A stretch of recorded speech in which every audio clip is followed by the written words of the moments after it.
First of all, there's going to need to be an explosion in the demand for carbon assessments because we have thousands of new buildings across the block which are going to need to disclose their carbon assessments in the coming years. So 2028, all large buildings, and by 2030, all buildings will need to disclose their carbon measurements. So really significant demand coming.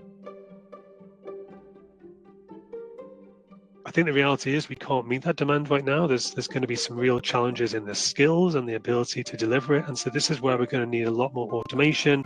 As I mentioned, maybe some AI or digital tools, which are going to allow people to meet those regulations, to provide the carbon assessments without massively increasing the burden and frankly, just being able to deliver them at all within the skills that we have. We need lots of carbon data. So none of that carbon assessment will be possible without the associated carbon data for each material in each different country. So we're going to see a lot more demand for EPDs as well.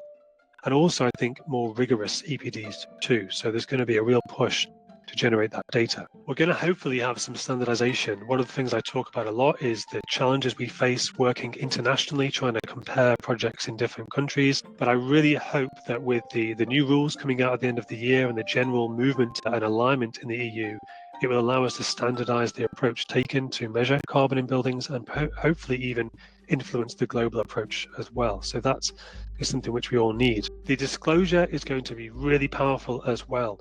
In Ramboll, we've been disclosing our carbon assessments on a public platform, which you can access if you Google compare. And this has given people insights to see where carbon is and to understand perhaps what the best decisions are when it comes to carbon. This is something which I think we're going to see a lot more of, I hope. We're going to see countries in a position where they can share all kinds of data sets and really help to spur the industry and identify where the carbon hotspots are and the best decision making. And finally, to meet limit values, we can't do this just with new materials. So new materials are going to be great and we're going to be able to substitute things with the lowest carbon materials, but that isn't going to be enough. We're going to have to change design. That means more reuse, maybe reclaimed elements, as I said, or indeed lean design and different approaches. So it's going to be a little bit scary, to be honest, if you're used to designing things conventionally, but actually it's also a real exciting time and a big opportunity for designers that embrace that, the ingenuity that we can offer to solve those problems. So a little bit scary, but also a bit exciting.